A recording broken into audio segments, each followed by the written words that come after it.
Hello there, it's Juliana Michaels and welcome to my channel. In this video, I'm sharing my 2024 Christmas junk journal created using my stash of Tim Holtz Christmas Idea-ology. As always, I encourage you to use supplies from your stash.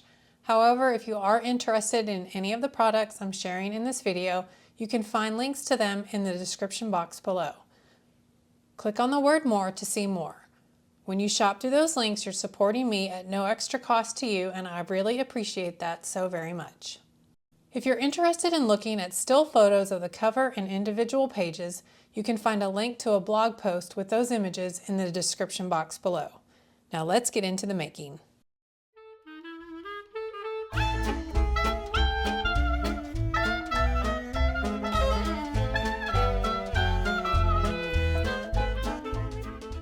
Well, the junk journal is finally complete, and here is a look at the finished journal.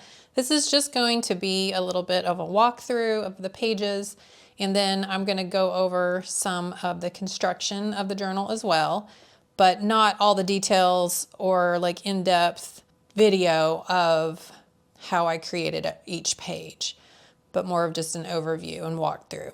First off, I'm going to just kind of walk you through how I constructed the journal. To begin with, it is 5 by 7, and I cut 2 panels of kind of doubly thick, super thick, heavy chipboard to 5 by 7 inches, and that is the cover and the back of the album. So from there, once I had the covers made, I then decorated them with patterned papers and different Idea-ology embellishments from the Tim Holtz Christmas release. I also added in some die cuts using an older die that's to create some presents there with some patterned paper. And behind here is one of the window frames, and then I just added the snow and leaded glass transparencies that are included with that paper pack behind there, just to add that extra interest to the windows. And then from there I just grabbed various pieces of the ephemera and chipboard pieces and layered and created this little Santa scene here. And on some of the die cuts here, you can see on the like the holly leaves, the poinsettia, on the wreath, and on the candy canes, I applied some embossing ink to those and then added some frosted crystal embossing glaze and then heat set that with my heat tool just to give it kind of that, I don't know, it gives it a little bit of a shimmer and shine. You could also, you know, skip that part. You could, there's lots of different things you could do if you wanted to add a little shimmer and shine to them. You could put some glossy accents over them and then maybe spritz them with some of the rock candy glitter duster.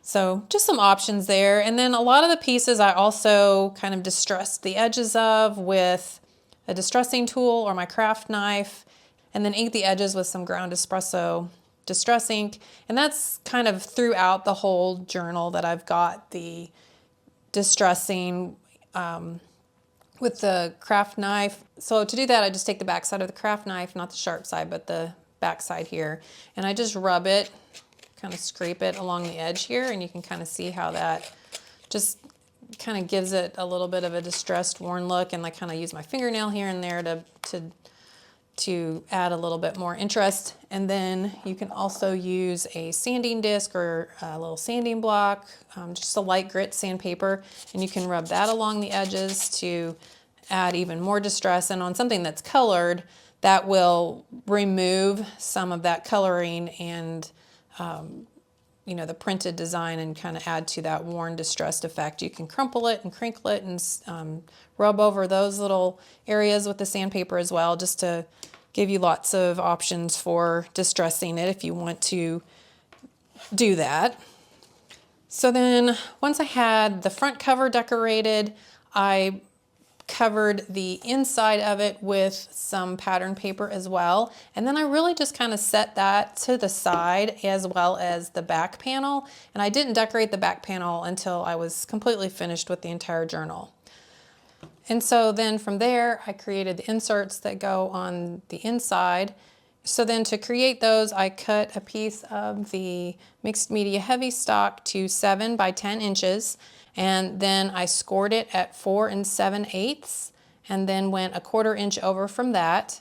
And then that gave me, once I folded it, kind of this little insert to use. And I created that 1/4 inch in there because I like to add a lot of bulk and dimension to my pages, and I've found that if I just fold the paper in half, then the book just doesn't want to lay flat or close without having some kind of a tying mechanism or latch on it. So this seems to have been a great solution for me this year. And so I created 3 of these, and so then that gives you, a front, back, and then, the insides. And so you've got 4 pages for however many of these you created. So that gave me 12 pages plus the cover and then the inside cover and the back cover to decorate with all the things. So from there then, I just took these inserts and started decorating them. And with that, I just used a combination of pattern papers, paper dolls, and ephemera pieces and just layered them. I added little brads here to the chipboard pieces, and a lot of the chipboard pieces I kind of stripped off a layer or 2 of it to make it thinner so that it would have less bulk. I wish I had done that with this frame, but for some reason I wasn't thinking about that and glued it down before I realized that. So but on this frame, I think I made this last year and was in my little pile of things. So it has some of the sparkle grit paste on it. And then I added a little bit of extra rock candy glitter and I think maybe some mushroom alcohol ink to it just to distress it a little bit more. And then as you can see, I just have layered the different elements, and that probably is the hardest part. I think that takes the longest. And for me, when you're doing this, I would really just kind of sit down and give yourself the time to play around with all the little pieces. I lay all of mine out in these little trays from scrapbook.com. This one is actually the lids to their storage bins, but you can also buy these trays in a frost finish that's like kind of see-through separately. And I have one for each of the different types of ephemera or paper dolls or whatever that I'm working with, and I can lay them in there and kind of sort through them a little bit easier and find what I'm maybe looking for. And I just keep playing around until I'm happy with what it looks like and the little scene or story that I've kind of come up with in my mind.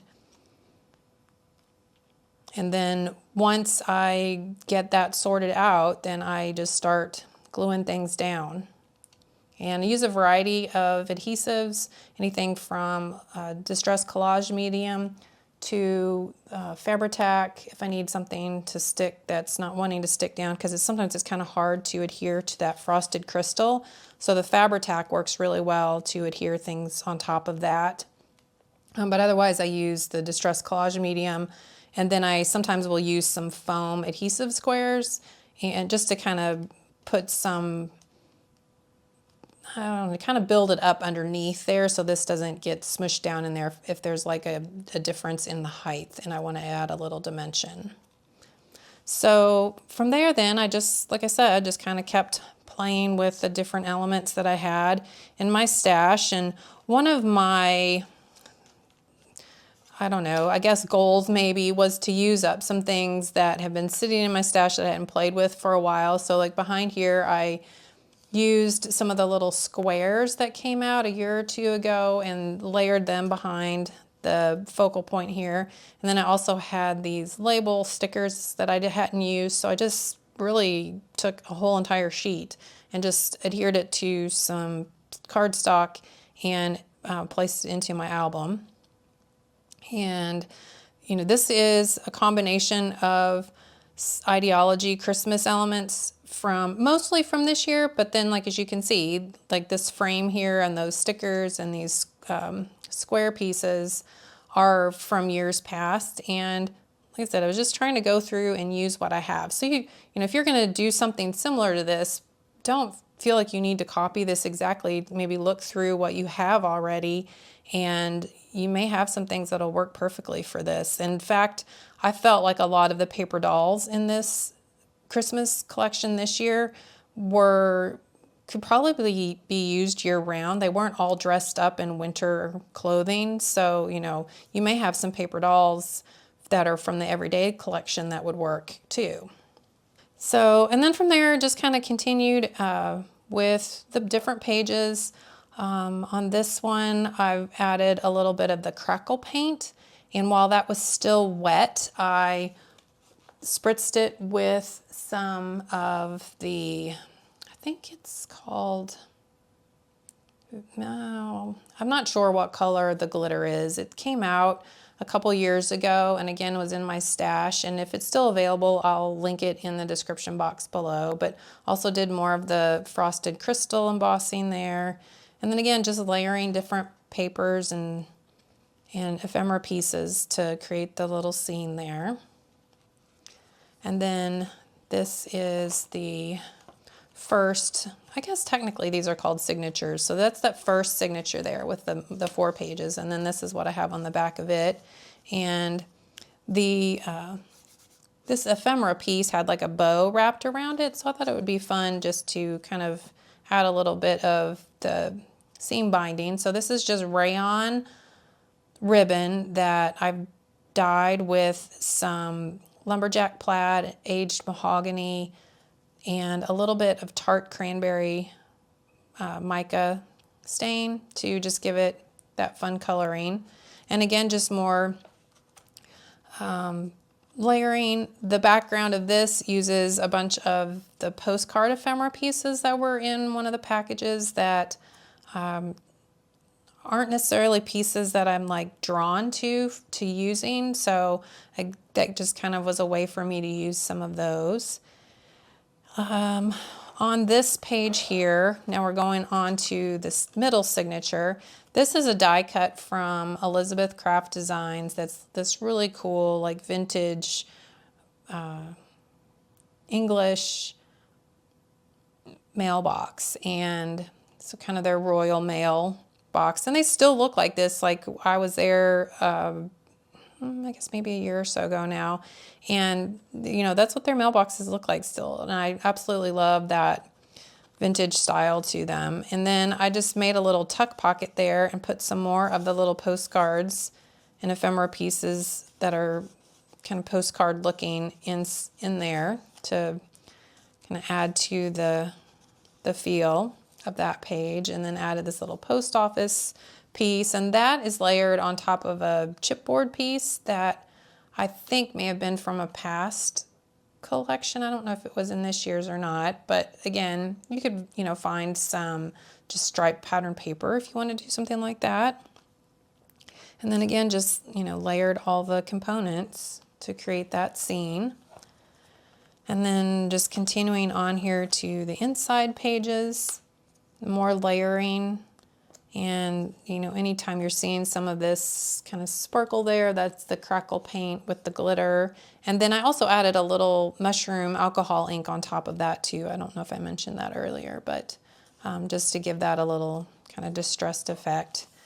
And on this page, I made a little pocket. I took some of the craft, so I just made like a little tuck pocket here with, I used some of that same mixed media paper and then just made a little pocket, and I used some foam adhesive like in 1 millimeter thickness and adhered it along the side here and a bottom and then this little section here. And then that gave me space to tuck these little tags that I made. And again, this is something that was like an older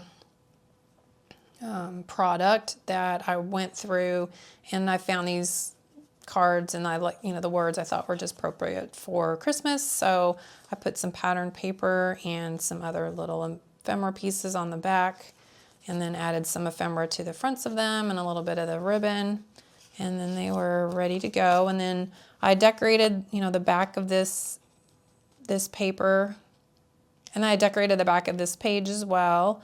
You know, again, just layering those different pieces.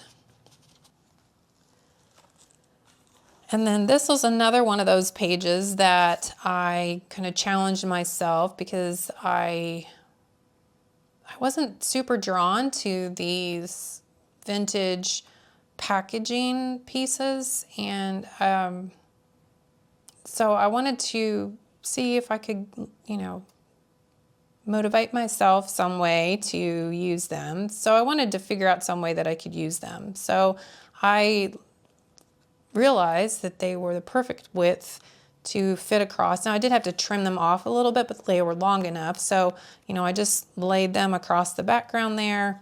After I kind of distressed the edges of all of them using the sanding disc and then some distress ink, and then just glued them all in place, and then layered another one on top here with my gentleman there, and then just layered in some different ephemera pieces.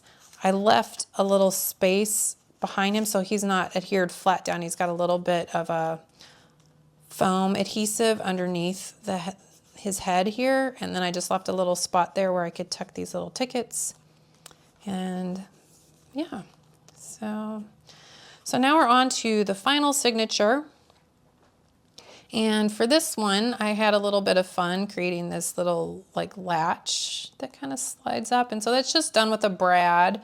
You know, I put the brad through the little chipboard strip and then through the paper here. And then, you know, then it can turn. And then I did, though, just to make sure that it would all close well, I put a little magnet behind here and then behind this tag so that it will kind of help hold that closed. And then again, just, you know, decorated the inside here with some different pieces and paper dolls and patterned paper. Added some more of the crackle paint and glitter.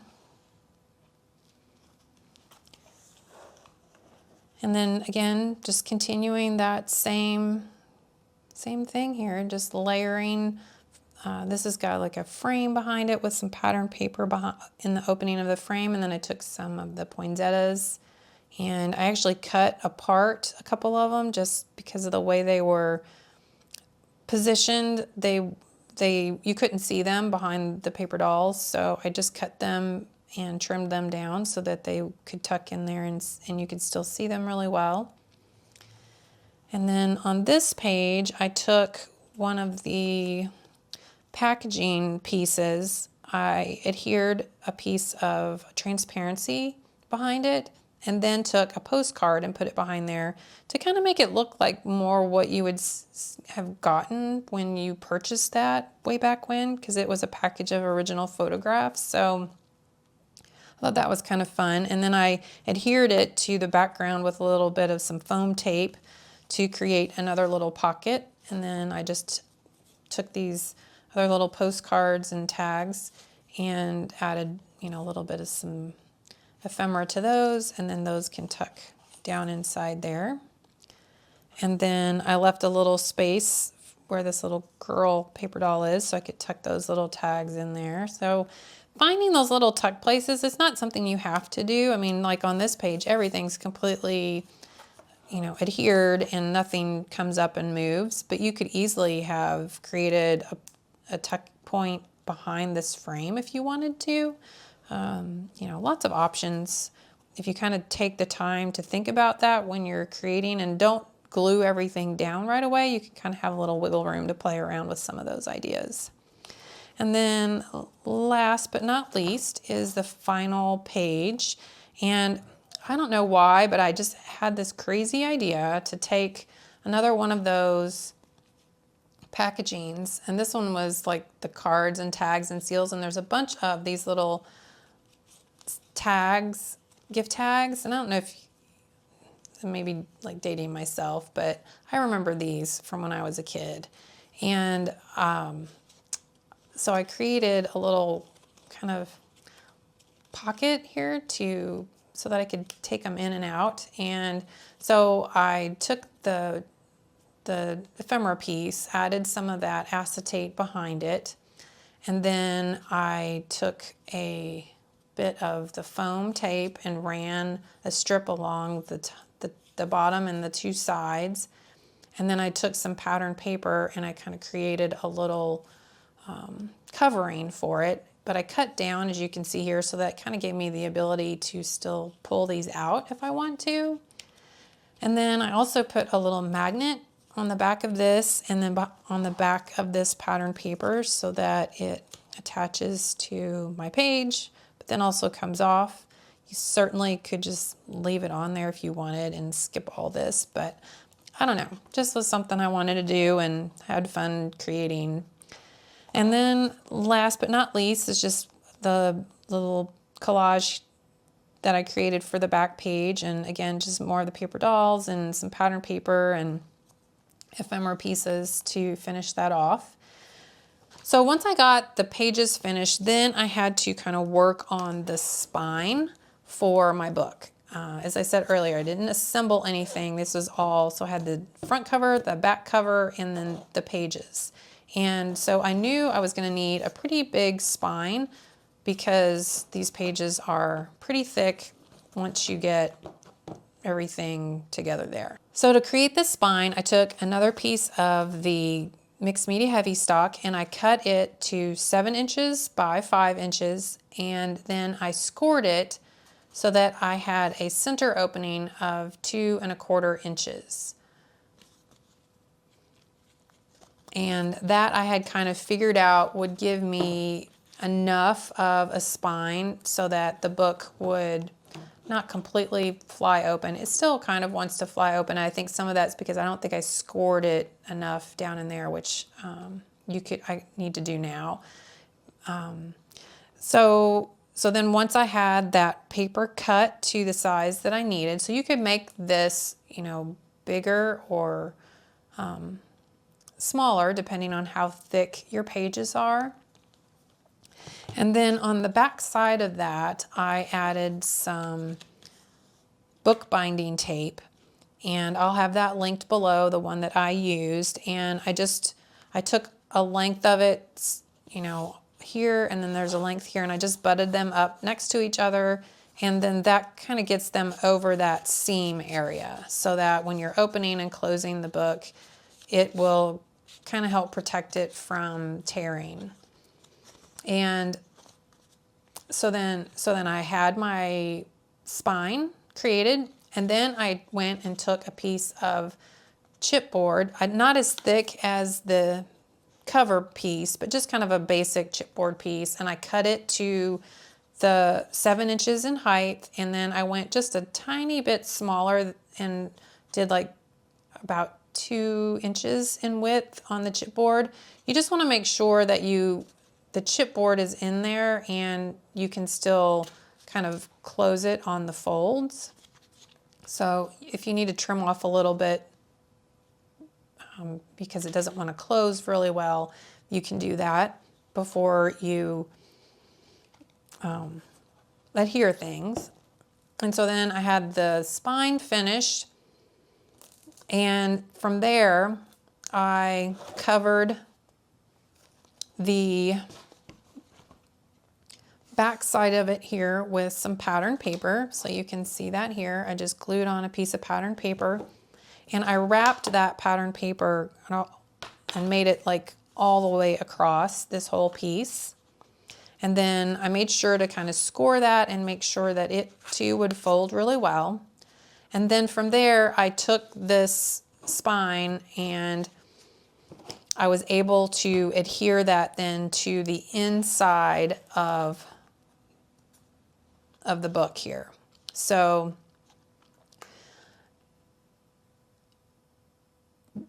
if you want to adhere it and then add the pattern paper on top, you can, or you can add some pattern paper here and here and then adhere it into the book. Either way is fine.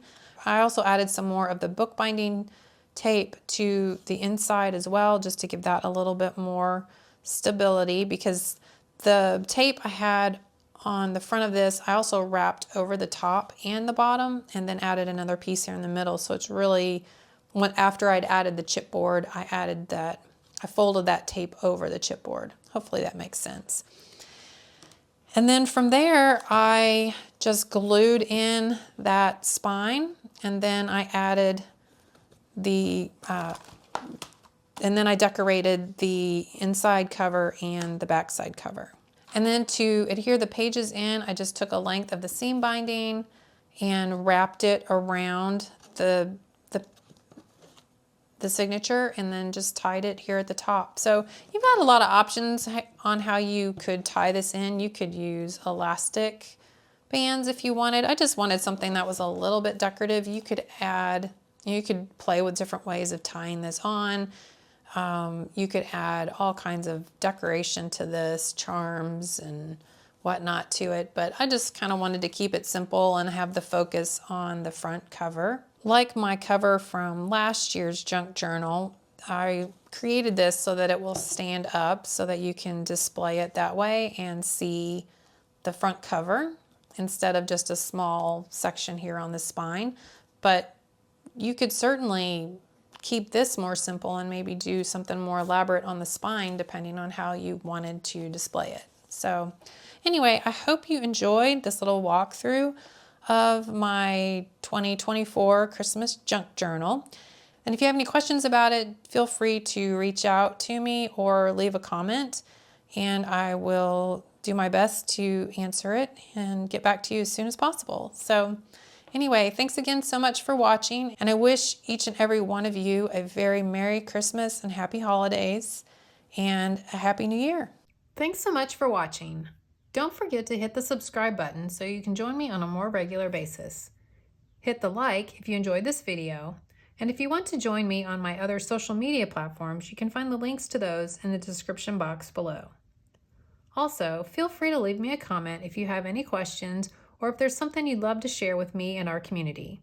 I'll see you in the comments below and in the next video. Until next time, stay crafty, my friend.